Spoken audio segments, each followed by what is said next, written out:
What has kept you restless? What has kept you restless? What has kept you restless?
mundi,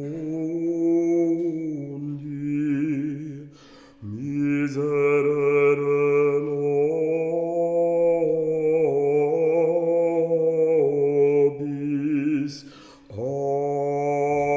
agnus Dei, qui tollis peccatum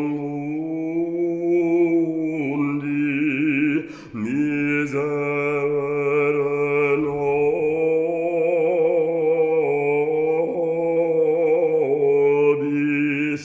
agnus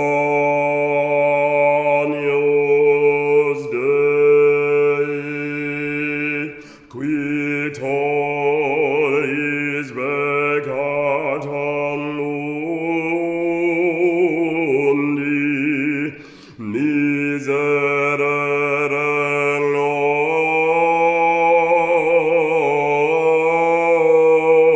nobis, dona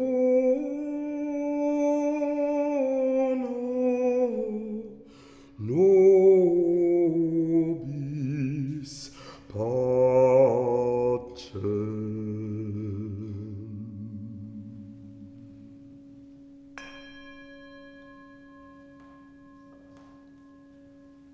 Where do you feel restlessness in your body?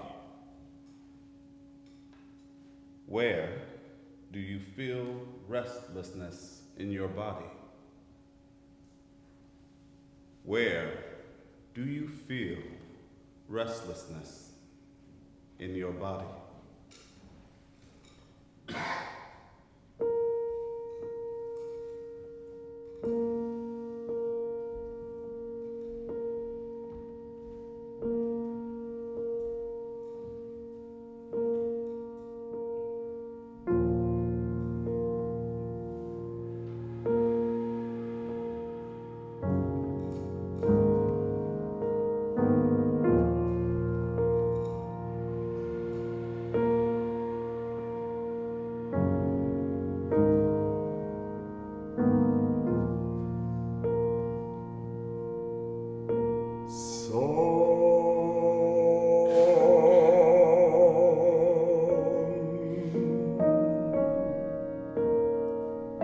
Some bright morning,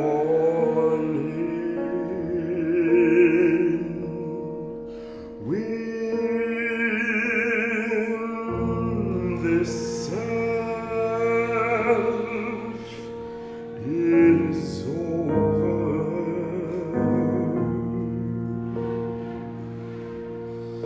I will fly away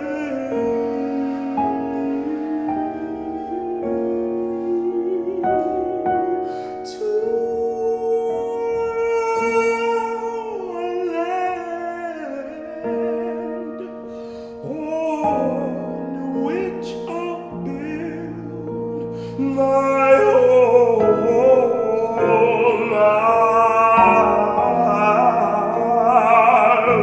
I'll fly away.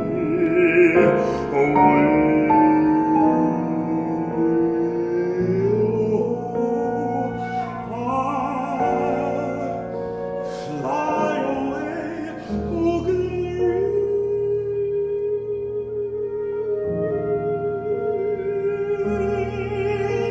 I'll fly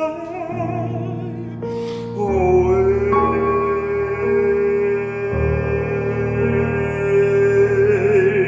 singing when I die. Hallelujah.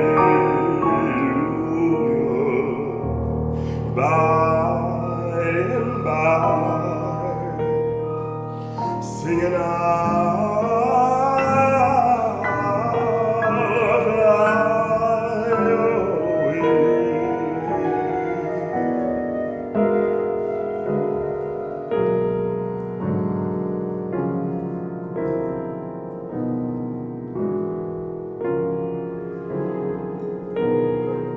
When the shadows of this life are over. I'll fly away to a home where joy shall never end. I'll fly away, singing I'll fly away. Oh, glory, I'll fly away, singing when I die. Hallelujah, hallelujah,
When is the last time you let yourself rest? When is the last time you let yourself rest? When is the last time you let yourself rest?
su cieli etero gloria.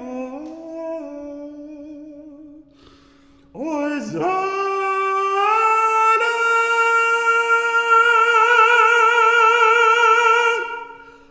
Hosanna.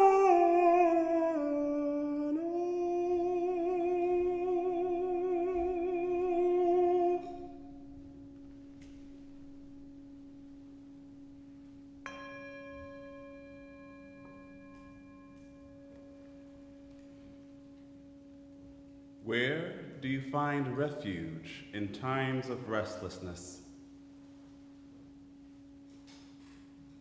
Where do you find refuge in time of restlessness? Where do you find refuge in time of restlessness?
Gloria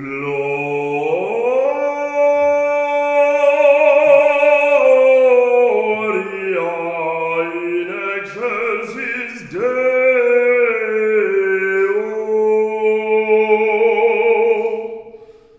et in terra pax hominibus bone voluntatis.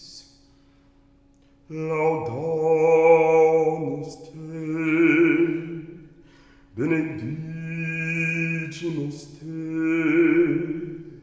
adoramus te, glorificamus te.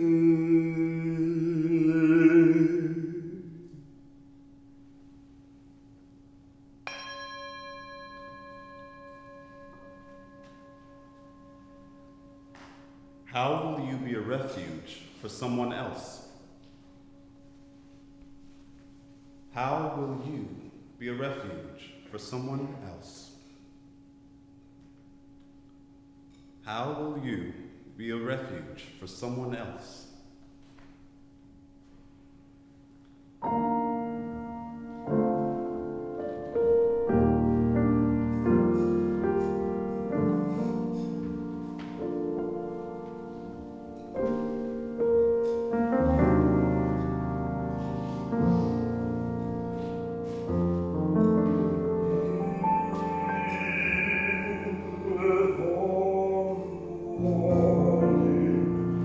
When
Oh, you may have all of this here world. Oh, you may have all of this here world,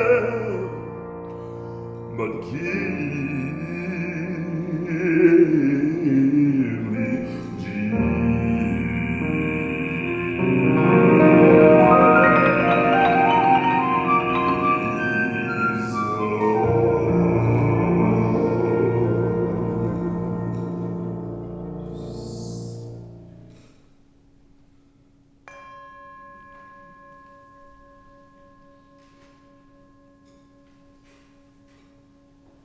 Thank you, and go in peace.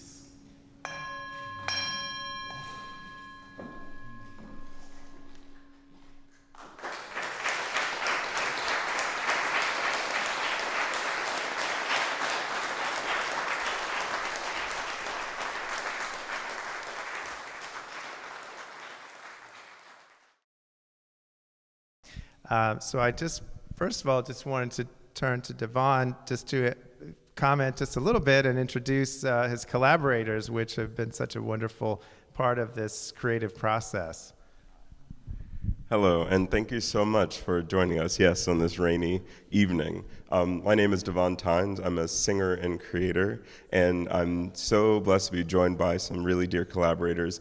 Deshaun Gordon-King, who clearly plays the flute and is also a professor of music and healing practice at the Laundry School of Music. And we have John Bitoy on the piano, who can play nearly anything, also a composer and improviser. Yeah.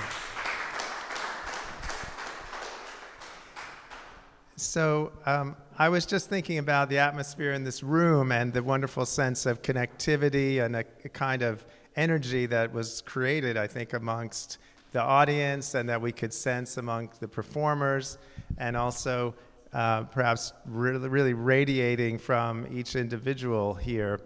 So these kind of just ripples or circles of connectivity and inspiration are something we just wanted to delve in a little bit to. I think at the core of that is we don't really get a sense there's a sort of monomaniacal ego that's projecting out and sort of pressing something onto us, but rather a sense of generosity at the core. So I just wanted to start, perhaps if you could discuss a little bit about just your sense of personal inspiration and grounding and kind of what really connects you with creativity and music individually, and then we'll talk about that as a group and then also as an entire audience. Thank you. This program tonight is kind of a continual evolution of an idea that I've been working with for a few years now. The first iteration of it was my first recital for Carnegie Hall, Recital No. 1, Mass. And I went through a long creative process to decide what I wanted to do for that recital, and decided to really break the convention by breaking the form of it. I wanted to, instead of just use it to show off different types of repertoire, I wanted there to be a frame or a story.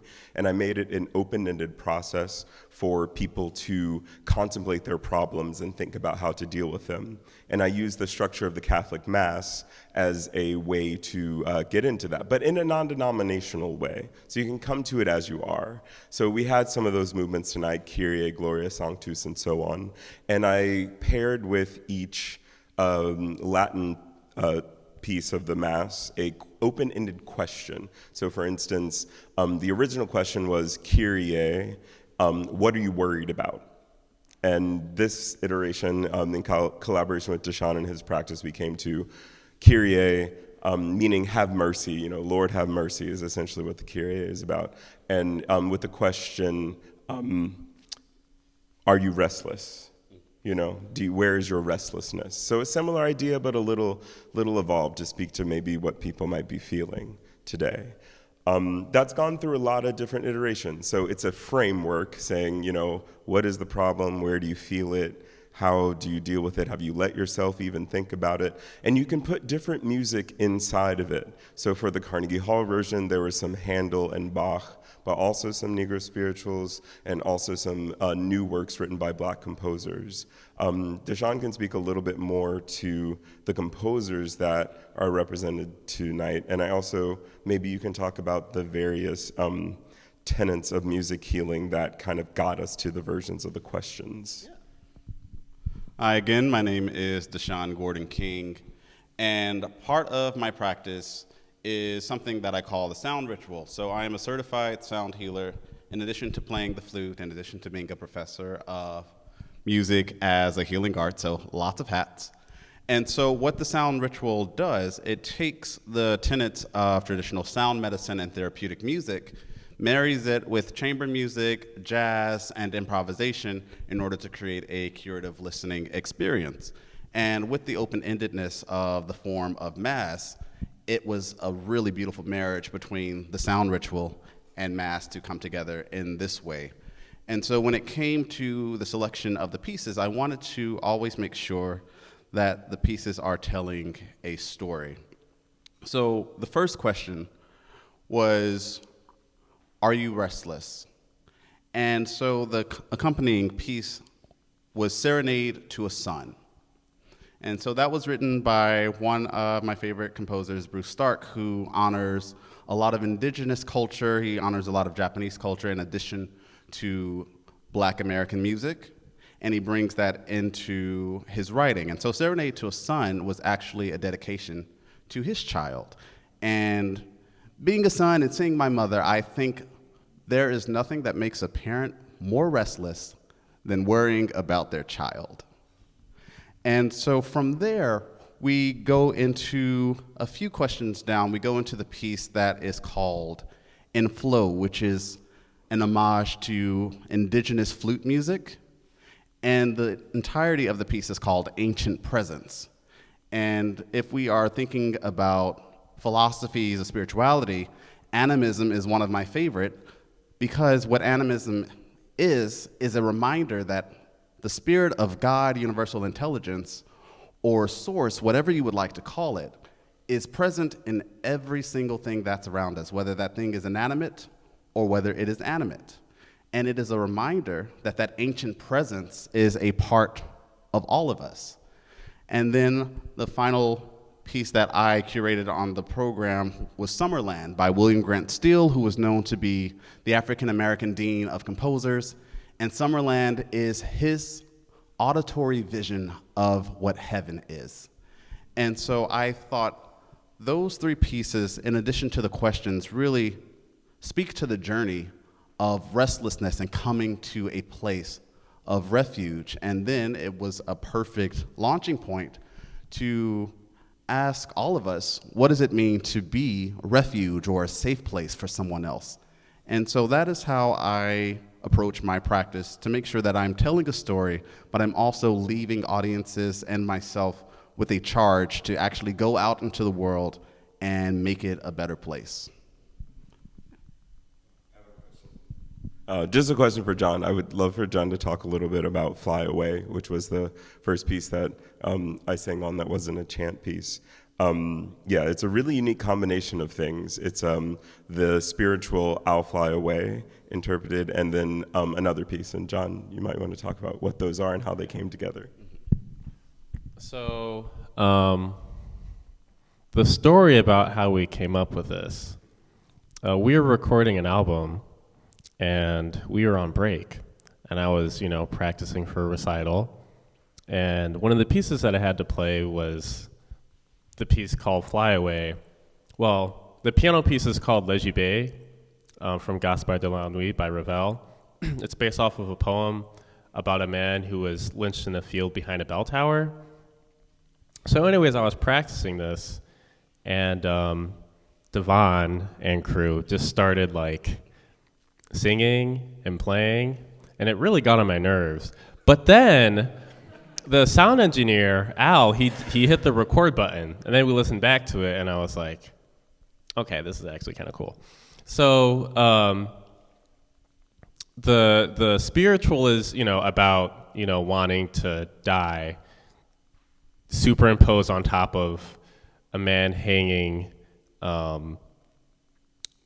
in a gallows behind a field, or behind a bell tower in a field, which is why, I don't know if you remember this, but there was this consistent B-flat ostinato that's supposed to be the bell tower,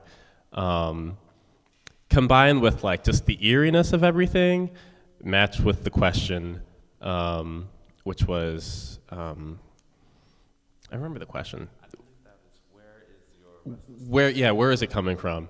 All of that together makes it a very heavy thing to listen to, but it makes sense because there's a catharsis afterwards. So you have a really low low, which is like the lowest low of the program. Yeah. Thank you, John.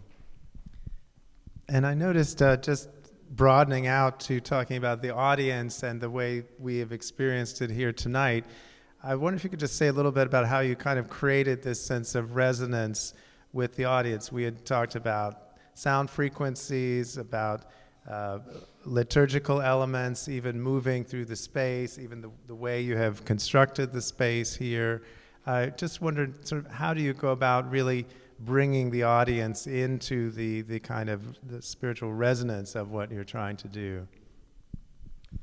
Yes. Even though things may be very simple here and in the program and how things are set, there's a lot of intention and a lot of thought over time in order to achieve something that we hope is impactful. It all starts with, one, getting to know one another and our kind of ideas and practices. I mean, Tyler and I are new to each other over the past few months. We've worked together in different capacities, but not in this exact setting. But also thinking about coming to Charleston and what that is. I've started to build a bit of a relationship with Charleston over the past 2 years. I got to know the incredible parishioners and people that lead Mother Emanuel Church as part of making a short film that honors that church. And it's now a film that's showing in Los Angeles at the Museum of Contemporary Art. But that was about a year-plus long conversation of trying to get to know this context, because we never want to just arrive somewhere and just assume that what we're doing connects. There has to be some actual relationship building. So building off of those relationships, knowing about this place a little and having felt it, being intentional about where and how we're doing this. So we had a virtual site visit where they showed us here this room through video and through pictures. We had a floor plan, and we knew what was available. These chairs that are normally here, there's a beautiful piano in the room, a gorgeous instrument. And it was a thought of, how do we make every single person here feel like their presence here has been prepared for? So it's very important that there's a protocol, that there's only enough chairs available as there are people in the room. There's a bit of decided stage management of, hopefully filling from the back, and if people weren't filling certain chairs, to remove them so you feel like everything that is here is supposed to be. The candles, so that the light seems to emanate from the individuals, and even into the musical aspect. So all of the composers that were performed, or all of the main pieces of music, are Black Americans or Native Americans, even though they span a lot of different genres, in different directions. And then even the intentionality with how you entered and what John was playing. We had an ongoing discussion today about what that improvisation should be with respect to who you are and where we are. So a tenet that I learned from Deshaun this week in our devising this is, and that's taught in this course, is meeting people where they are. Trying to have some idea, looking at someone and being present with how you might be. And it was surprising to me that you shared, it's if you're playing the flute, or maybe you can describe the example. Yeah. So meeting people where they are, the example that I used, because a lot of the time you will see therapeutic music being used in hospitals in one-on-one settings. And the most prominent example of that is when you go into the ICU and you see someone who's hooked up to all of these machines, everything is beeping, the heart rate is extremely high. So you would go in and you would think, oh, I should play some immediately calming music. but that actually is not meeting the patient where they are. What you want to do is place something that has a little bit more agitation. So then you are connecting to their pulse, and then once you feel that you have really connected to their pulse, then you can begin to bring them back to you. And what that does is it helps to lower cortisol, pushes dopamine so that it is lowering their heart rate, so then they are going to be in a more stable place for operation if they need to do that, or if they need to rest, they're able to do that. And with that lowering of the heart rate, a lot of the pain that they may be experiencing is then mitigated. And so meeting people where they are for a general concert, we had to think about, okay, what is the vibe of Charleston? And so we were thinking 120, 100, thinking about beats per minute. And we were saying, no, 120 is more like New York, because that is a very active city. People are always walking. It's high stress, high energy all the time. And so Charleston, it's a little bit more calm and laid back. So we decided to go with a slower tempo for the initial improvisation, so that as you're coming in, it just feels like, oh, okay, I'm coming into something nice. And then we're able to slow that down until we end it to begin the offering. Well, to continue the offering, because the offering began the moment you came into the room. So, yeah. Yeah, it was just a really fascinating discussion to think. Musicians think in beats per minute, or if you have heard of a metronome, the number that the metronome is doing is how many beats are happening in a minute. And John's initial idea was, well, New York is about 120 beats per minute. Generally, if you think about the population and the flow of things, and we thought Charleston is a much more relaxed place, so 100. So not completely relaxed, but still at a gentler place, and maybe your stresses and restlessness is a little more internal. It's a part of how the South feels in general. I grew up in Virginia, I know a little bit. But just trying to be respectful of the general demeanor of the people and how your inside and outside beat or tempo might exist. That's fascinating. So we're kind of at a high point here. I think everyone just having this amazing experience, and then we're sort of going back out into the world. And I guess you as performers are going back to regular life, perhaps, and then having more of these, experiences throughout your concert schedule. And I think many people are curious, just sort of how do these kind of experiences really affect the through thread of your life, and how do you really sort of maintain this kind of spark and inspiration sort of throughout your life? Or is it, for some people, it's quite a roller coaster going from one extreme to the other, but some people we feel just have a certain kind of balance. And I'm just wondering how this experience, for example, would resonate with you.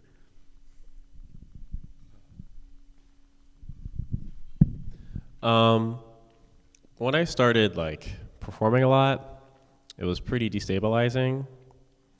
But now I'm on the other side, where I need to, every time I do a show, it can't really be the same. So this is the first time we did something like this. I mean, we did the sound ritual back in Art Yard, and it was 4 of us, or it was another person, but and this is the first time we did, we've done a lot of masses together, but every mass is completely different, with different program, different setup, different personnel, different lighting situation. We have smells and candles this time. You know what I mean? So, yeah, that's how I being able to do the same thing a bunch of different ways is what keeps me active and engaged and believing in the work, as opposed to just doing the same recital over and over and over again.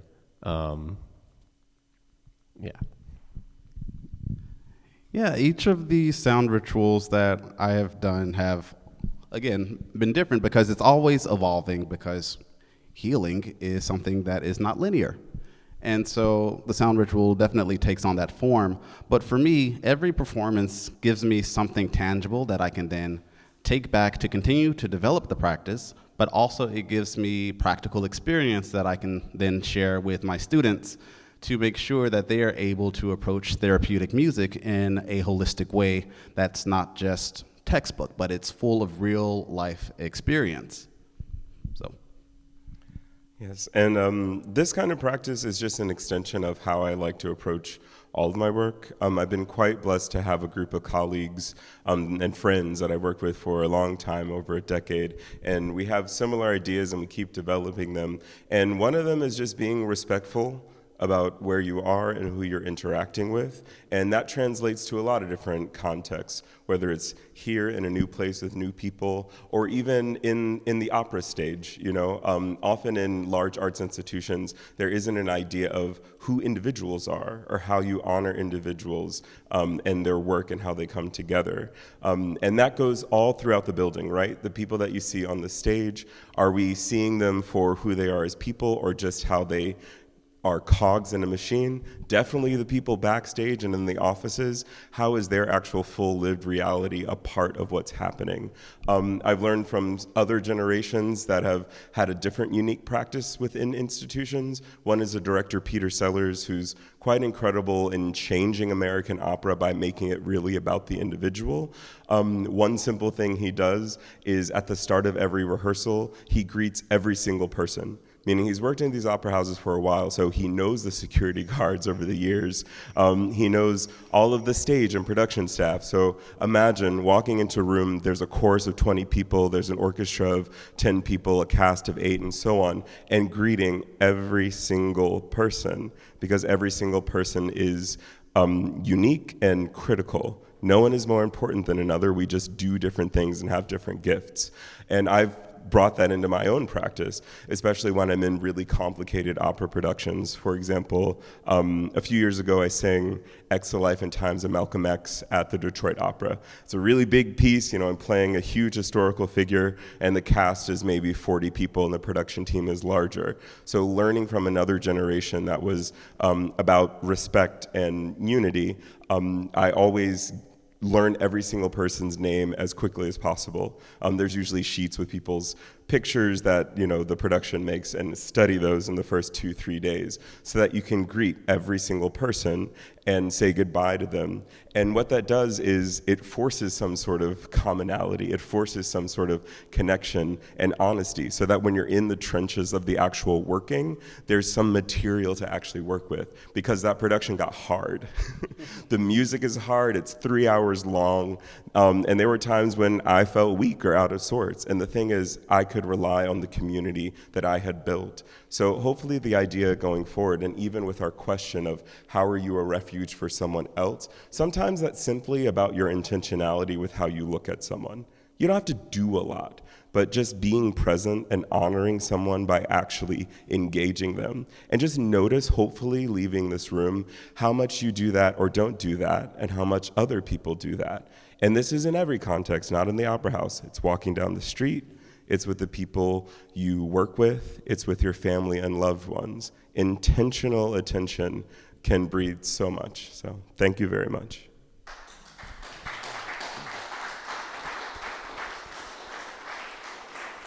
Well, I wanted to say, many people, when they think of an opera singer, they think of a certain kind of, I would just say, limitation or rigidity in that of a career, in that you have a certain voice type, you have a certain repertoire, maybe that is what you're potentially boxed into in a way. And I see with your work, it's about a bit opening up these kind of categories. And I just wonder if you could just say a little bit about this a kind of impetus to really open up your repertoire and really open up the potentials for what someone can do with a particular voice.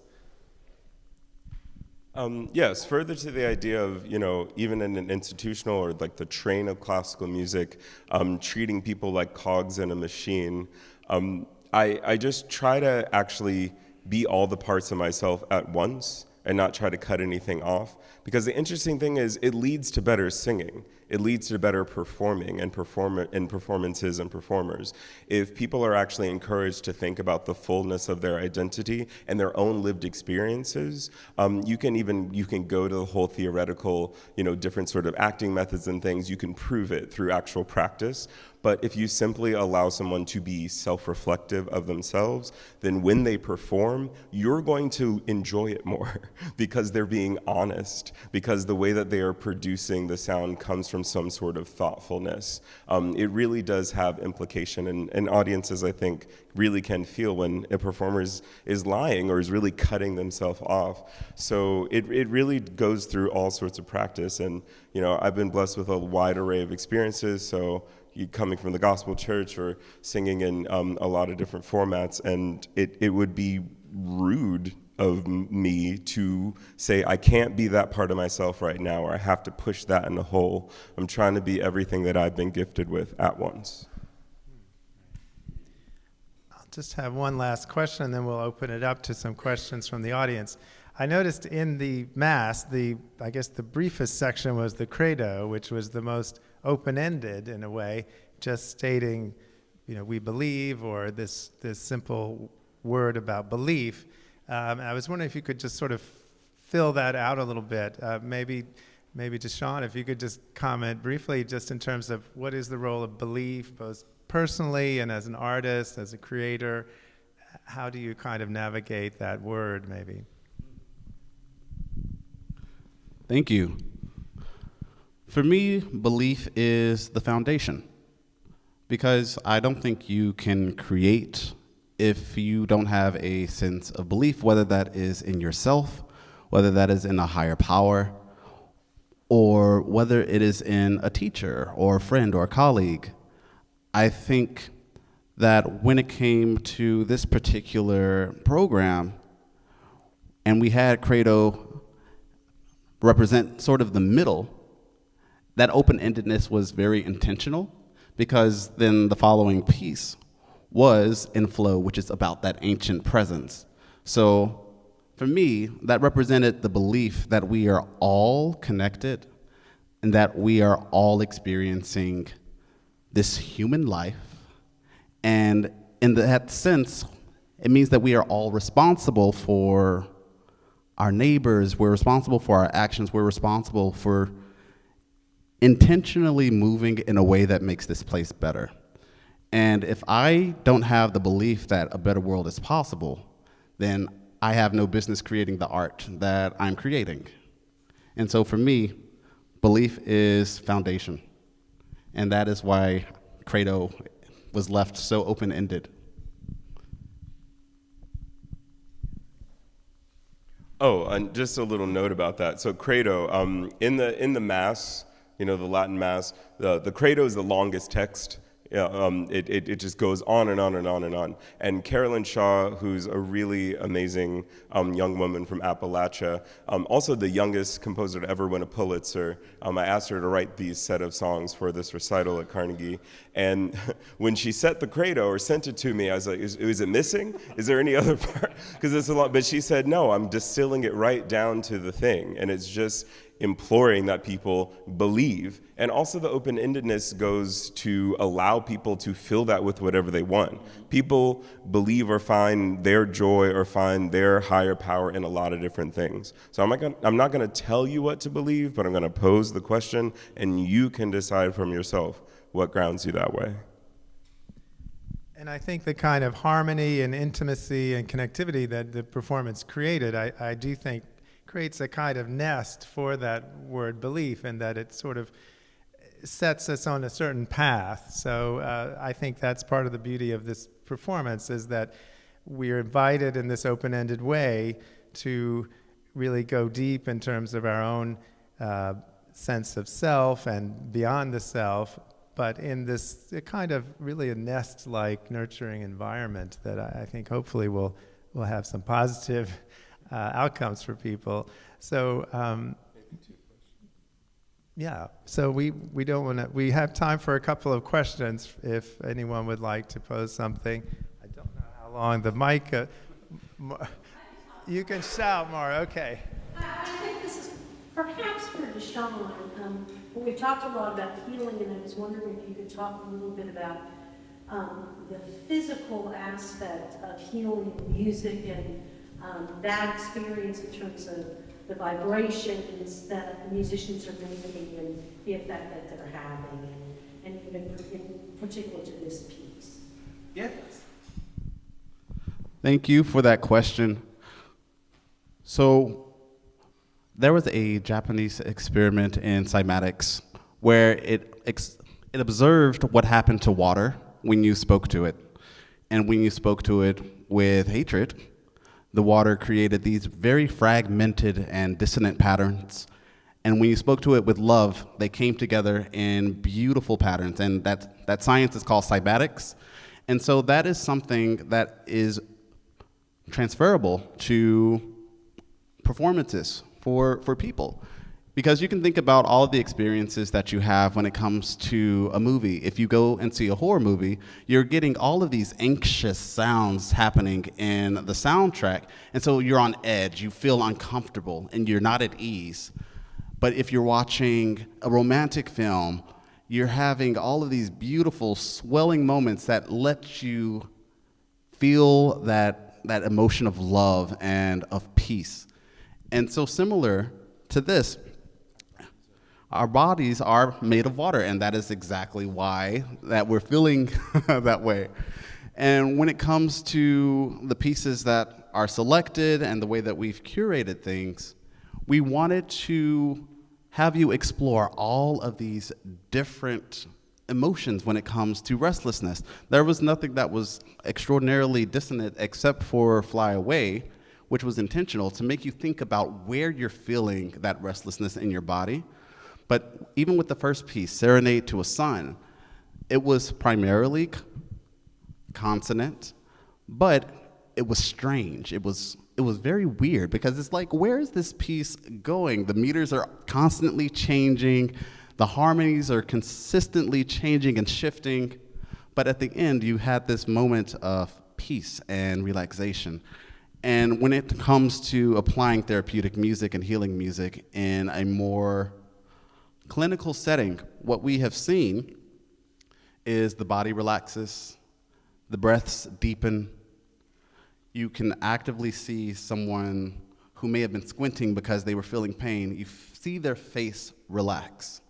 And I do work with Shelter Music Boston, and we go to about 6 different shelters in the Boston area, and we perform for the residents that are there. The shelters have been wet shelters where people are still actively using, but they're able to find a bed. We've done women's shelters, we've done homeless shelters, and we always have a survey. And one of the most common threads that we receive in these surveys is, before this concert, I was in pain. Before this concert, I did not have a sense of purpose. And then after the concert, I'm no longer feeling pain. I'm feeling connected. I feel like life has a meaning. And so that is the power of the healing aspect of music. So yeah, I hope that answered your question. Thank you. Okay, Mina. I also have a question about good vibrations. So I don't know, I might have been hearing this, I don't know if we were actually doing it, Davóne, but was it the On You Stay where you changed sort of your embouchure and got overtones purposefully? You were doing that on purpose, right? Why did you choose to do the overtones in the On You Stay? And what was specific about doing that? Yeah, there's some intention and there's some just, taking the inspiration in the moment. But what's the best way to get into it without giving you a whole lecture? Yeah. No, so part of this is this Gregorian chant idea, this kind of straight tone, and it's big and it's mystical in a certain way. There's another thing of, just allowing vibration to come through you and allow that to have the fullest form that it takes. So if I'm singing that tone as purely as possible, which is kind of the gift that Gregorian practice gives us, singing tones very purely. So it makes you sing in a very healthy way, right? There's full support. The airflow is constant but has a little spin or waver in it. That's how gospel singers get runs. If you, like that, it's all related in that way. But, so it's a healthy sound. It has overtones, which means it's very pure and it's in tune. And I also think in a lot of my practice lately, I keep reflecting on Leontine Price, the incredible black soprano who's our greatest soprano so far. She always said, I strive to be a clear glass, meaning she treated herself with respect, was very rested, had incredible continuing technique so that she could allow whatever was going to happen to flow through her. And that meant on the operatic stage or maybe even in life. And so trying to hold that kind of grounded, full tone is allowing something to flow through me that I'm not controlling. So overtones are able to happen because there's not an over-management of the sound.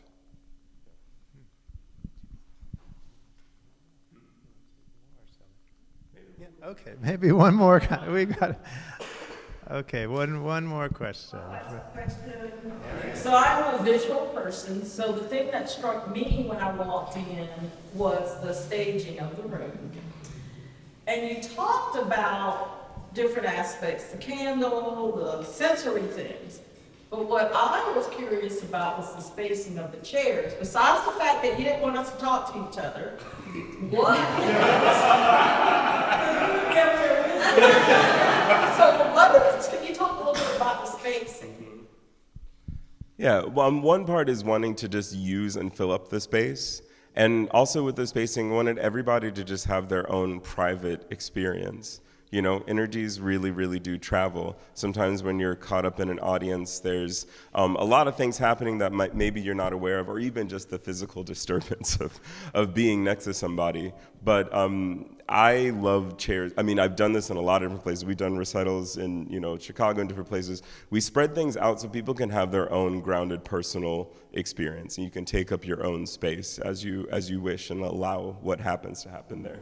I feel like I was this big. Yes! Yes! All right, well, I'd like to thank our performers again for this amazing evening. Thank you all.